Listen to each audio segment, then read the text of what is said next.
Bonjour, je me présente Jérémy Sens, commercial au sein de Whatsoft. Au cours de cette séance, vous entendrez des idées sur la façon de regrouper les services de sécurité à plusieurs niveaux et sur la façon d'utiliser à votre avantage une bonne hygiène de sécurité.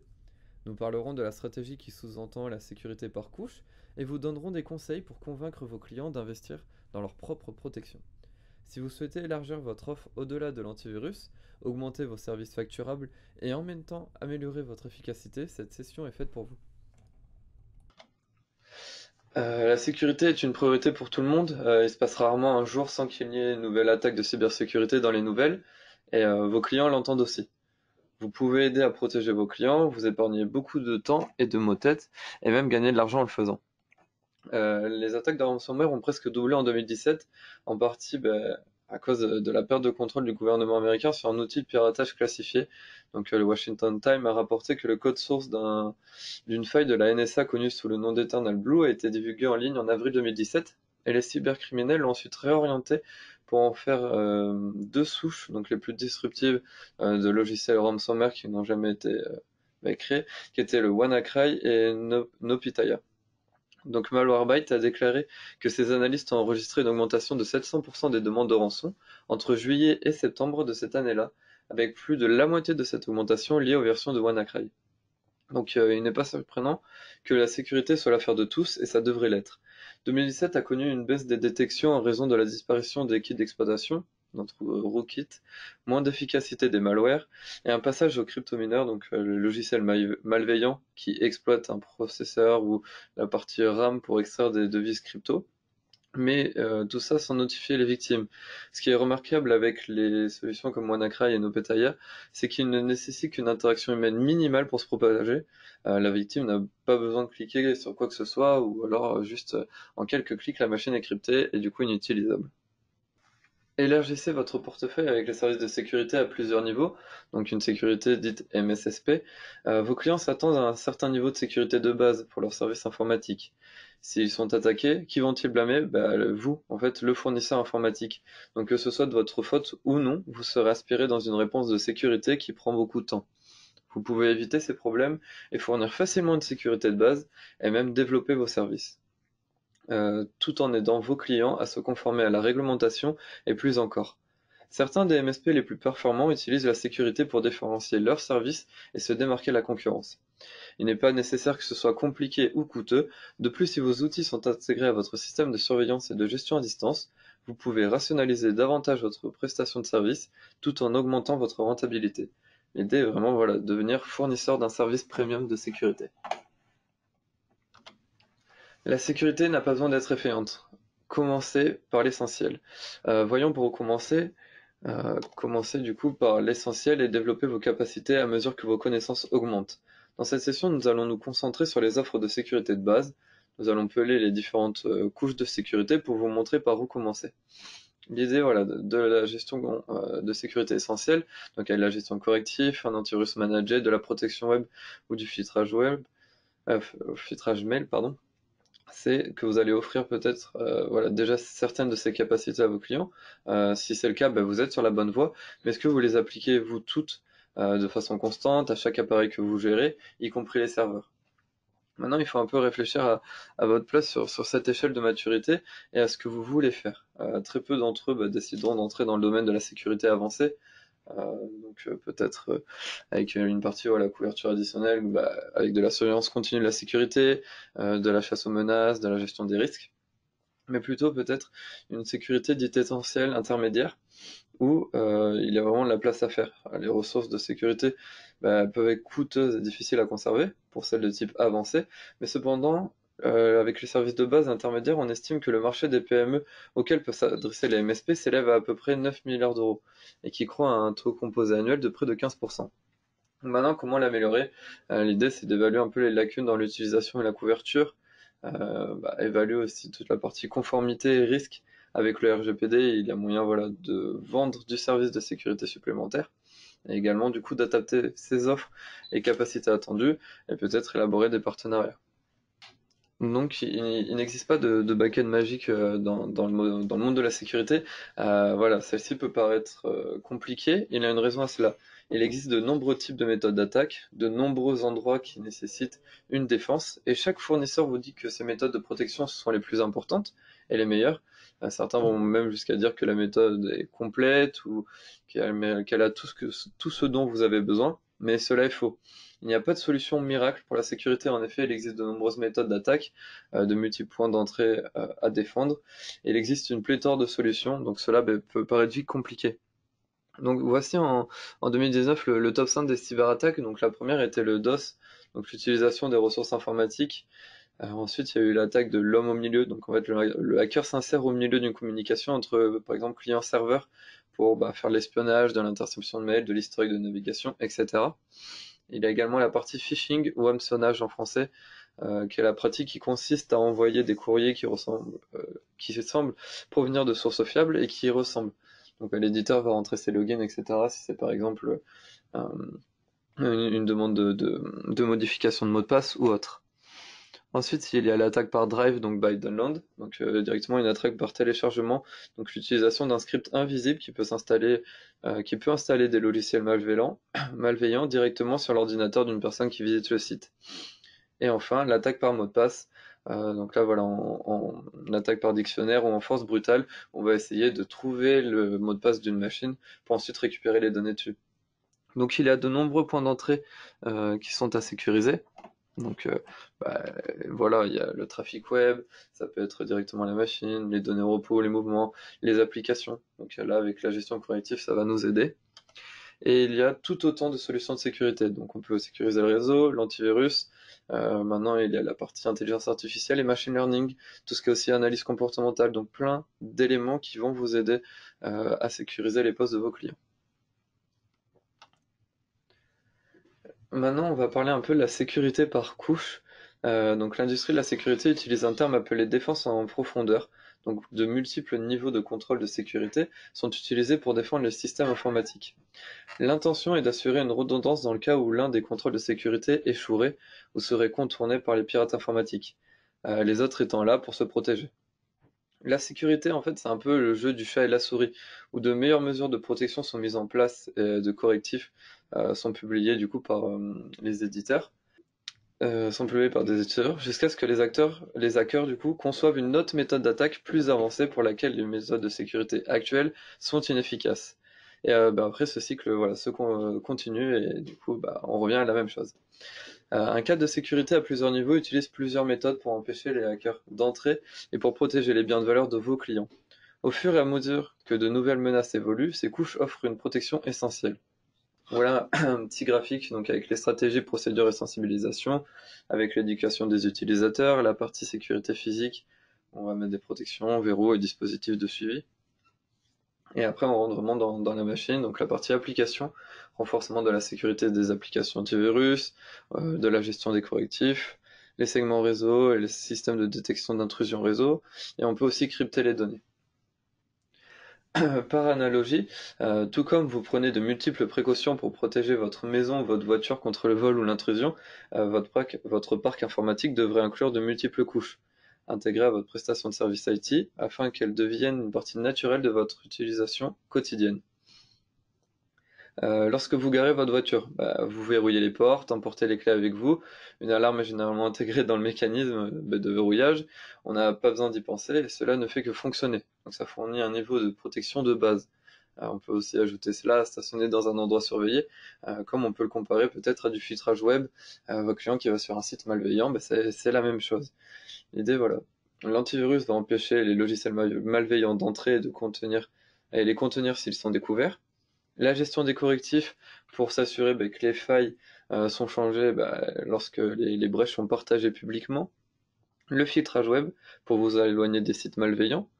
Le filtrage du courrier, donc pour rechercher les logiciels malveillants dissimulés dans les emails. Et enfin la sauvegarde, vraiment c'est comparable à l'assurance automobile où là on remplace en cas de dommage ou de vol. La sauvegarde, ça sera la même chose, c'est pour récupérer vos données, applications en cas de dommage ou de vol. Maintenant, prenons un exemple de sécurité, donc les attaques ransomware. Donc, comment les ransomware entrent-ils dans les entreprises? Si nous examinons un type d'attaque, les ransomware, on va pouvoir comprendre pourquoi une approche par couche est importante.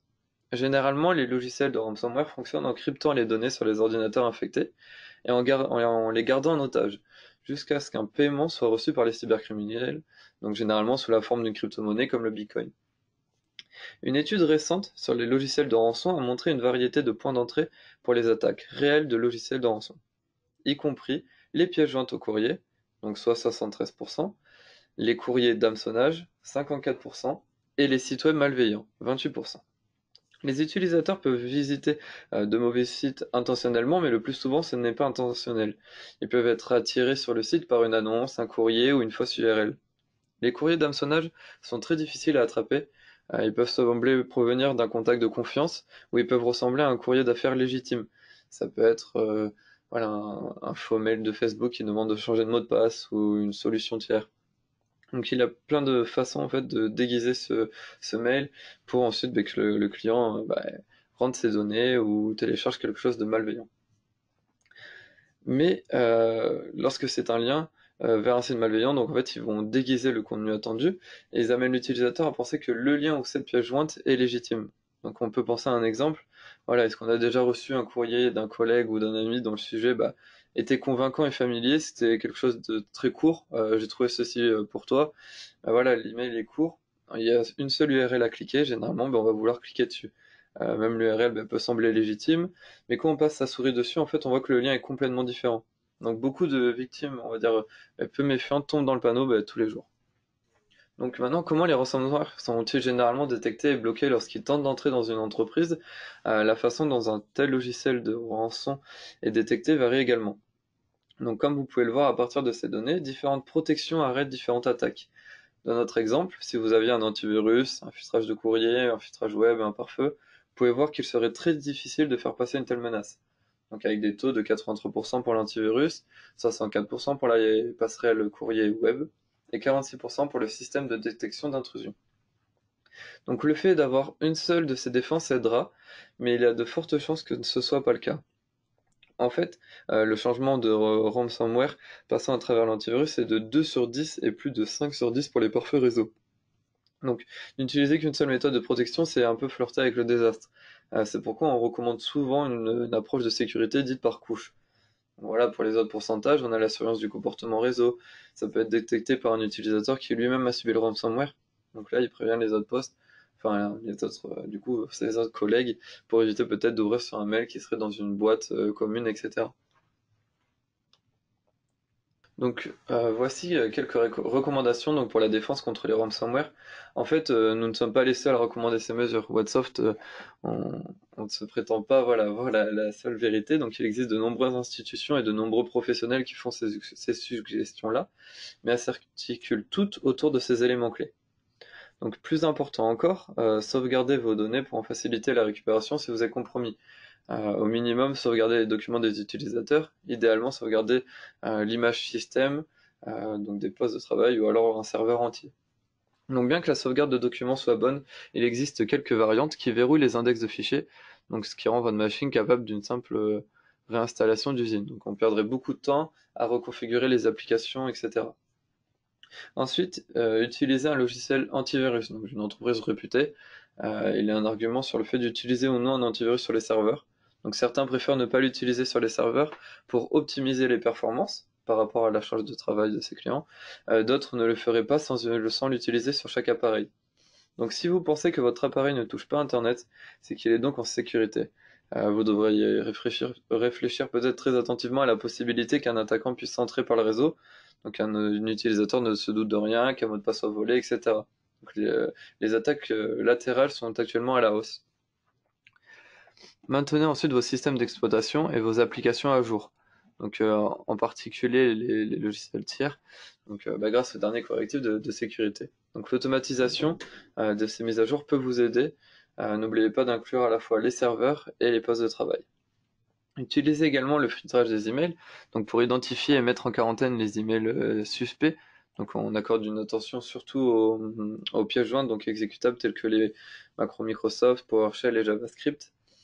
Utilisez le filtrage web pour identifier et bloquer les sites web malveillants. Donc ce filtrage web fait appel à des professionnels de la recherche avancée, donc en matière de sécurité, qui vont identifier eux continuellement les mauvais sites. Donc voilà, la e-réputation. Et cette liste noire comprend voilà, ceux qui ont des attaques qui font appel à des sites de commandement et contrôle. Voilà, quelque chose qui est plutôt invisible pour la victime. Utilisez également l'authentification à deux facteurs ou plus pour tous les administrateurs système. De plus, la gestion des accès privilégiés peut vous aider à gérer les accès et les privilèges des techniciens. Voilà, vous avez peut-être déjà eu un congé technique avec tous les mots de passe, enfin, un technicien en congé et il avait tous les mots de passe, donc vous savez quel défi cela peut représenter pour récupérer peut-être des informations importantes ou peut-être des documents pour vous aider à résoudre un problème. Également, sensibiliser vos clients à la cyberhygiène et à l'hameçonnage. Il existe de nombreux programmes de formation gratuits et peu coûteux pour les utilisateurs. Donc aidez vraiment vos clients à comprendre comment repérer les courriels d'hameçonnage, ne pas cliquer sur toutes les pièces jointes exécutables, survoler juste même les liens pour voir la véritable URL et d'autres mesures de protection comme celle-ci. Donc inclure vraiment cette ingénierie sociale par courriel, les médias sociaux et même les menaces par téléphone cellulaire. L'essentiel de la sécurité, ensemble, ces éléments de sécurité essentiels fournissent un ensemble de capacités dites de base. Les MSP qui réussissent sont en train de positionner cet ensemble de capacités en l'intégrant à leur service de base. Certains l'exigent même de leurs clients en tant que responsabilité partagée, donc en matière de sécurité. Voilà, vous pouvez peut-être préférer le positionner comme un complément en assimilant ça, par exemple, avec un forfait à bas prix. Donc, en dépenses quotidiennes, ça peut représenter une tasse de café, par exemple. Donc, un DSI célèbre d'une fois, un parc informatique mal géré est un parc informatique peu sûr. Avec la cybersécurité, il est important de commencer par une bonne hygiène de sécurité, puis également d'établir des politiques, une automatisation de la maintenance, pour que vos clients aient une utilisation sécurisée et en continu de leur parc informatique. C'est essentiellement ce que vous faites pour la gestion des parcs informatiques. Assurez-vous simplement que vos politiques sont appliquées de façon uniforme, à chaque couche, à chaque utilisateur et même à chaque appareil. Assurez-vous voilà, que la sécurité est déployée, activée et mise à jour. La sécurité commence par une solide gestion de l'informatique et se construit à partir de là. Donc une évaluation de la sécurité, donc développer les connaissances en matière de sécurité, assurez-vous que chaque appareil que vous gérez est à jour, avec une gestion des correctifs, les bonnes pratiques de gestion informatique, donc ça peut être de la maintenance, sécurisation, etc. C'est également là que vous appliquez un accès utilisateur privilégié, pour simplifier et gérer l'accès de vos techniciens. Au fur et à mesure que vous développez vos connaissances en matière de sécurité, vous pouvez proposer des évaluations, des rapports pour identifier les vulnérabilités et les risques de conformité auxquels votre client pourrait souhaiter que vous remédiez. Et vous pouvez également offrir des rapports pour montrer la valeur que vous leur apportez. Donc voilà, en ajoutant ces fonctions de sécurité essentielles, donc ajouter des fonctionnalités de sécurité en tant qu'élément fondamental de la gestion informatique et du juste travail, réduire les risques des attaques les plus courantes, utiliser la visibilité et l'automatisation pour définir et appliquer des politiques cohérentes pour une sécurité et une conformité accrue. Enfin, commencer par une gestion informatique solide, utiliser la visibilité et l'automatisation, et essayer peut-être de vous mesurer à vos pairs. Trouver les lacunes pour accélérer votre business, il est facile de commencer par cela. Utilisez les rapports que votre système de surveillance à distance pour évaluer rapidement ces lacunes-là dans la couverture des appareils que vous gérez. Donc envisagez d'activer ces protections de sécurité fondamentales pour chaque dispositif. Encore une fois, vous pouvez intégrer ces protections dans votre offre de services informatiques de base. Vous parlez aux clients des avantages d'une approche de sécurité complète et à plusieurs niveaux, donc le multicouche. Quelle est la réelle valeur pour le MSP et quelle est la valeur en fait pour vous? Pour les MSP qui souhaitent répondre aux attentes fondamentales de l'informatique et potentiellement augmenter l'empreinte de leur compte et les services facturables, les fonctionnalités de sécurité essentielles peuvent faire partie intégrante de la gestion informatique. Contrairement aux produits de sécurité indépendants, qui peuvent être complexes, nécessitant une expertise en sécurité et nécessitant un tableau de bord séparé, nos produits essentiels sont intégrés et faciles à utiliser. Ils peuvent vous aider à réduire votre risque et celui de vos clients contre les attaques courantes et opportunistes, tout en vous permettant d'élargir votre offre de service sans ajouter d'efforts et d'expertise.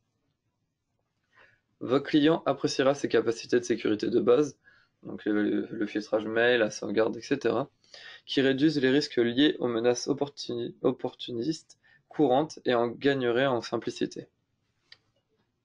Quelle est la réelle valeur pour vos clients? Vous pouvez vous positionner la valeur pour vos clients de cette façon. Pour les entreprises qui veulent se protéger sans penser aux détails sur la façon de le faire, ce qu'il faut utiliser est le prix de chaque pièce. Le forfait offert par le MSP qui inclut ses capacités de sécurité peut vous donner une tranquillité d'esprit avec une solution simple, efficace et effective. Dites-leur que ces éléments essentiels de sécurité peuvent vous aider à réduire vos risques d'attaque opportunistes tout en vous permettant de vous concentrer sur votre activité. Voilà, avec la sécurité multicouche contre les menaces courantes, l'intégrer à votre service de gestion et prévenir la perturbation des activités, un seul prix par appareil. Maintenant, le pouvoir des éléments essentiels de la sécurité, si on devait récapituler comment ces protections de sécurité essentielles se combinent pour former une solution de sécurité à plusieurs niveaux, une solution qui peut même se défendre contre les attaques de ransomware et d'hameçonnage, les menaces les plus courantes et les plus coûteuses auxquelles on fait face aujourd'hui. L'antivirus, du coup, va aider à se protéger contre les logiciels malveillants, connus et émergents. Donc, en utilisant à la fois une protection basée sur des signatures et des contrôles heuristiques, avec analyse comportementale sophistiquée, un antivirus à jour est un composant fondamental de votre offre de sécurité en couche. Il fournit la défense la plus large disponible. Comme toute autre technologie de sécurité, ce n'est pas une solution miracle, il n'arrêtera pas toutes les attaques. Maintenant, voilà, avec l'intelligence artificielle, le machine learning, les antivirus sont de plus en plus performants. La gestion corrective. De nombreux incidents de sécurité résultent de l'exploitation de systèmes non patchés par des pirates informatiques. Dernièrement, la récente attaque de ransomware, c'était le CHU de Rouen. Donc c'est peut-être dû à une vulnérabilité connue. On sait pas, mais on sait que Microsoft, lorsqu'il y a des correctifs, ne sont pas forcément tout le temps appliqués. L'automatisation des correctifs, l'ordonnancement et la création de rapports peuvent fournir une visibilité complète sur l'état des correctifs, l'exposition aux vulnérabilités et les risques potentiels. C'est une partie inhérente de la surveillance et de la gestion à distance. L'abri de filtrage web, qui va éviter le contenu web risqué, il ne s'agit pas seulement de tenir les employés à l'écart des sites inappropriés, mais il s'agit également de les empêcher de suivre des liens qui peuvent sembler anodins mais qui ont une réputation malveillante. Vous pouvez vous fier aux listes noires intégrées, donc développées par les différents chercheurs sur le Webroot, donc dans le domaine de l'intelligence des menaces. Utilisez-le comme un point de départ pour définir votre propre politique de filtrage web, à l'aide de listes noires, de l'heure de la journée ou de filtres basés sur le contenu. Le filtrage du courrier. La majorité des menaces de sécurité des points finaux arrivent par courrier électronique. Le filtrage du courrier vous donne la puissance de la protection et de l'archivage du courrier électronique pour vous protéger contre le spam, le phishing, les logiciels malveillants et autres menaces véhiculées par ce courrier électronique. Enfin, dernière brique de sécurité, la sauvegarde. Qu'une interruption soit causée par une erreur de l'utilisateur, une défaillance technologique ou un ransomware, une sauvegarde appropriée aide les entreprises à se remettre rapidement au travail en stockant et en restaurant tous les documents de travail et même les systèmes complets facilement de façon fiable. Pensez au renfort en renfort de cette sauvegarde comme une assurance. On ne conduirait pas une voiture sans assurance, donc ne générez pas non plus un appareil sans la sauvegarde. C'est la recommandation numéro 1 de se préparer à d'éventuelles attaques de ransomware. Donc service de sécurité pour des petits conseils de vente et marketing. Donc je pense que WhatsApp s'en vaudrait si on vous donnait l'impression que la technologie seule est tout ce dont vous avez besoin. Voilà, le MSP doit créer ses propres normes de sécurité, décider de ce qui est bon pour vous et vos clients, en tenant compte du risque et du rendement. Certains MSP qui réussissent adhèrent aux normes qu'ils se sont fixées et peuvent même refuser des opportunités qui mettent en péril leur réputation et leur rentabilité. Donc êtes-vous prêt à intégrer les éléments essentiels de sécurité dans votre offre de base et à former vos vendeurs sur ces éléments de base? Avec l'ensemble croissant d'exigences réglementaires, le RGPD, etc., vous risquez de risquer plus que votre réputation si vous ne comprenez pas ce qui est nécessaire et où vous et vos clients n'êtes pas à la hauteur. Les MSP ne peuvent jamais rendre quelqu'un conforme, mais ils doivent être en mesure d'aider à respecter les exigences, à les vendre et à en parler. Sur ce, voilà, le webinaire touche à sa fin. Je serai heureux de répondre aux différentes questions que vous avez.